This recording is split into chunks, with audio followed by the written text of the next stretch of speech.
Alright, what's up, folks? Rich Van Tassel with you. Today is Monday, January 15th, 2018, giving you our weekly NBA report.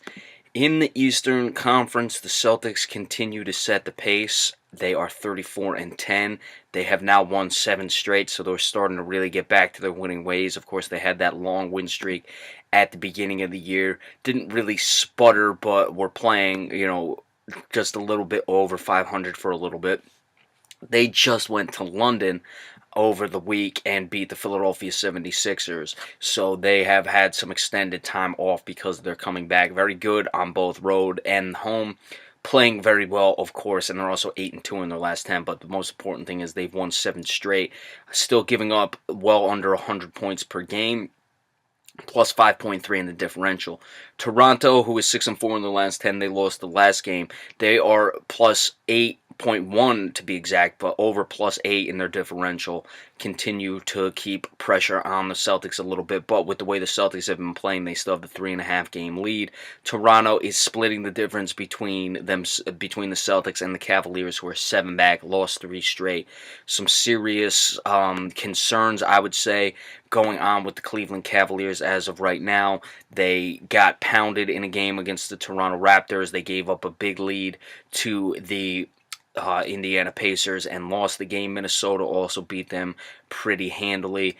You have Isaiah Thomas. He's starting to get back into the swing of things. They need him to really come on and be that secondary scorer, of course.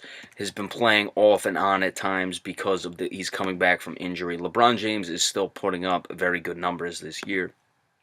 But they're going to need Isaiah Thomas to really pick up the scoring. They no longer have Kyrie Irving.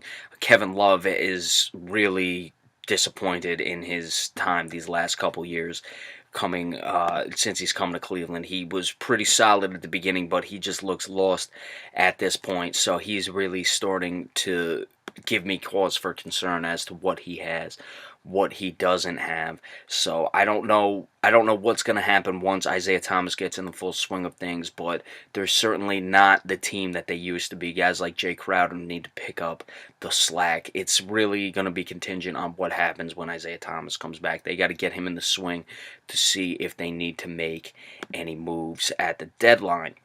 The Miami Heat have also won 7 straight. They are really coming along as of right now.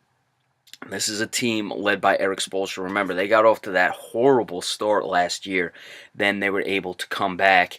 What did they go, like 31? And they were like 10-31 last year at the halfway point and finished 41-41. It was something absurd like that. And now they're off this season. They've won 7 straight. They're 25-17. Eric Spoelstra deserves a lot of credit. You look at the team. They're led by Goran Dragic. He's putting up good numbers. Of course, Hassan Whiteside is a very good center on the defensive side of things. He's putting up 14 points, giving you that. His rebounding is good. His blocks per game, little south of 2, 1 3/4. So that's good as well. They have him listed at 1.8, 1.75, whichever you want to go with. So those are... he's a guy who can certainly contribute, but most of his offense comes from, doing cleanup and off of penetration, guys giving him the ball.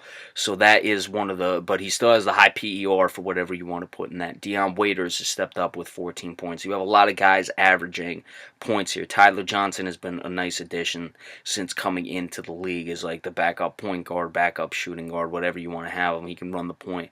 He can play shooting guard. But guys like Justice Winslow is not even giving you 10 points. He's not really performed since coming in the league. So I don't really know how they're doing it exactly apart from the good coaching of Eric Spoelstra. And you have a lot of guys contributing. That isn't always the recipe for success come playoff time. But give them credit for how well they're playing at this point this season. Washington's starting to figure out 7-3, and Miami is still in the negative in their differential, though. So it shows they got off to a bit of a slow start. Washington 25-18, 7-3 in their last 10. They are a team that is starting to come on. They've really got to move forward though and start putting some wins together here, try to get into the top 10 in or top 10, get into the top 4 in the East, get a home round advantage in the first round of the playoffs. They're battling it out with Miami right now. They still have a shot to catch Cleveland if Cleveland continues to struggle. Bradley Beal leading the way with just shy of 24 points. Of course, John Wall continues to put up very good numbers, just shy of 20 points per game, just shy of 10 rebounds. He's a good steals man. John Wall is a very good defender. He's even giving you over 1 block per game. He's a guy with long arms at 6'4", big guy. John Wall is a very good player. That's why I want to see this team start to develop more and get things going. Otto Porter Jr., I think, is very important to that team. He's putting up 14 points. They need him to continue to improve. Kelly Oubre putting up over 11 points per game. He's a guy that they need. They need those other scorers to complement both Beal and Wall. Excuse me. Wheel and Ball. Monday morning. What can I say? Detroit 22-19. Detroit 5-5 in the last 10. They'll win a few, lose a few, go 500 here and there. Indiana 23-20, continuing to keep themselves in consideration even since they lost Paul George. That's very impressive on their part. Got to give them some credit there. They, of course, had that comeback victory. Victor Oladipo is clearly showing that he can play in this league. Miles Turner is coming on. That's a guy that was going to be, of course, a big focus point after the trade of Paul George. Domantas Sabonis leading the team in rebounding. He's also giving you over 12 points, so that trade is looking very good. You look at Victor Oladipo, PER 24.1 for whatever you put into that. His assists a little low, but he is a shooting guard as well. So, when you're getting that type of scoring after you trade a Paul George, it shouldn't be the strangest thing that they're contributing, but it was just surprising to me that Victor Oladipo would put forth the year that he has. Milwaukee 22-25 and 5 in the last 10, not coming along as much as I would have liked. I would have expected Milwaukee to really be pushing towards the top of the East. And Philadelphia 19-20 can't seem to find their bearings at all this season. This is a team, of course, they have the young players. I was expecting a little more from them. Embiid has played a little bit more, and he's certainly he's played more, obviously, than he has in the past. He's played 30 games this year, which is very good for him. He's giving you a lot of points. He's giving you a lot of rebounds. He's giving you a lot of blocks. He's doing everything you'd expect from a center. He needs to stay on the court. J.J. Redick is a good player. Don't get me wrong. He's their second leading scorer, though. I wasn't expecting that. I was expecting Redick to be more of a veteran presence for this young team, and they've relied on him to score heavily. But J.J. Redick can play ball. Don't ever get that confused for 1 second. Ben Simmons, his numbers have started to tail off a bit. They got off to that hot start. You always got to, temper your expectations with a young team. I still expect them to be better. I still expect them to get to the playoffs, but they're going to need these guys to really start to find their footing. Knicks, for all the excitement there was in New York when they got off to a good start, they're 19-24, losers of 3 straight.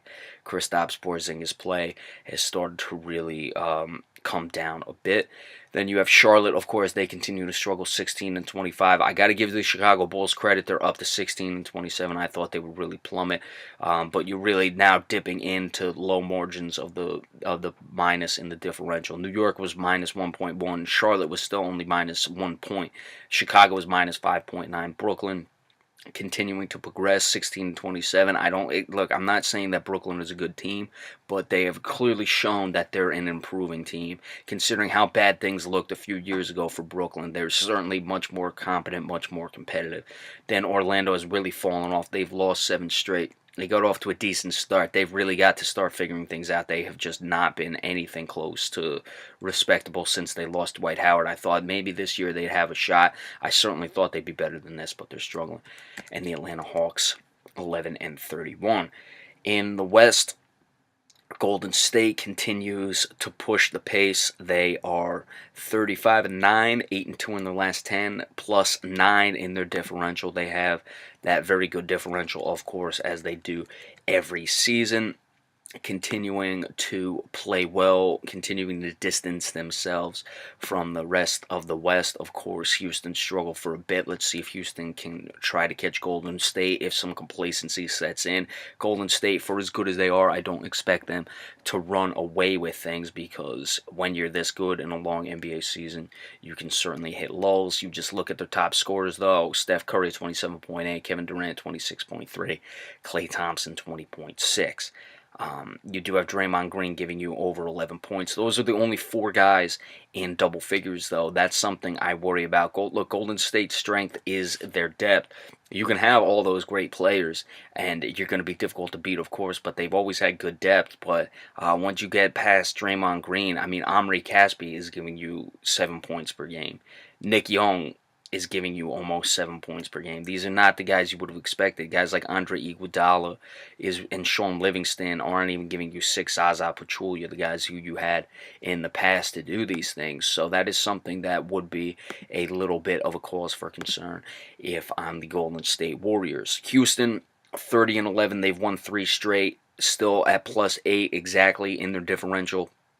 They've been able to turn things around since they sputtered there for a bit. Of course, you had James Harden being injured. You still are relying heavily on Harden to be the guy who's going to carry this team. Getting back in the swing of things, let's see what he's going to do. Of course, still over 30 points. Still giving you over 9 rebounds. Eric Gordon is your second leading scorer, not Chris Paul. So you're finding offense from other guys. Gerald Green has been a nice addition. Only played 9 games, giving you 16 points. These guys like Gordon and Green, though, the thing that I worry about with them is, are they just guys who can, be those quick, streaky scorers who can give you points? They've been bench guys for a long time in their career, or they can be consistent guys who you can rely on to get big buckets. That's going to be critical for the Houston Rockets moving forward. San Antonio continues to do what they do, which is win. They're 29-15, right there in the thick of things with Minnesota.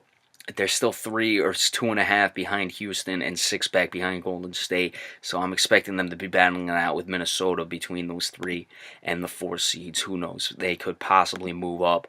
I just wouldn't expect it at this point. LaMarcus Aldridge continues to be the guy who sets the tone, putting up over 20 points. A little shy in the rebound department of what I would expect from him. I'd like to see him around 10.